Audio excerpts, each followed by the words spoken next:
নমস্কার বন্ধুরা, রুবিস কিচেনে সবাইকে স্বাগত। দুপুরে থালি নিয়ে চলে এসেছি। থালিটা আজকে সাজিয়ে নিয়েছি মেয়ের জন্য। বাটিতে ভাত দিয়ে দিয়েছি, আগেই তুলে নিলাম। আর শসা, আর এটা হচ্ছে ভেন্ডি, আলু, সর্ষে পোস্ত করেছিলাম।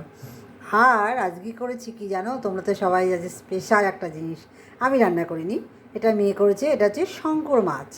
জানি না তোমরা কেউ ভালোবাসো কি না, অবশ্যই কমেন্ট করে জানাবে তোমরা শঙ্কর মাছ ভালোবাসো কি না। আমার মেয়ে আর হাজব্যান্ড খুব পছন্দ শঙ্কর মাছ ওদের। আমি খাই না, আমার ছেলেও খায় না, তো ওরা দুজনে খুব পছন্দ করে। সেই জন্য বেড়াতে গিয়েছিলাম সোদপুরে বান্ধবী বাড়ি, বাজারে গিয়েছিলাম। ওখানে শঙ্কর মাছ দেখে তো মেয়ে তো পাগল, তো ওখান থেকে আবার শঙ্কর মাছ নিয়ে আসলাম 500 মতন। দুজনা খাবে তাই 500ই ঠিক আছে। 400 টাকা কিলো, 200 টাকা নিলাম, নিয়ে বাড়িতে এনেছি কি আর আজকেই ও রান্না করছে সকালবেলায়। তো শঙ্কর মাছ এত প্রিয়, শুধু শঙ্কর মাছ দিয়ে ভাত খাবে, তো 1 টাকায় দিয়ে ভাত খেতে হয় নাকি, তাই তো একটু সাজিয়ে গুছিয়ে ওকে দিলাম। আর নিয়েছি ডাঁটা দিয়ে আলু দিয়ে কাতলা মাছ।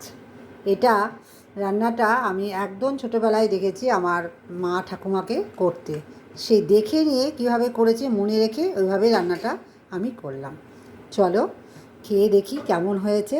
আর আমি তো এই থালিটা খাবো না, আমার থালিটা একটু সাজানো আলাদা, কারণ আমি তো ভাত খাবো না, মাছের ঝোল আর এই ভেন্ডি চচ্চড়ি দিয়েই মানে খাবার খাবো।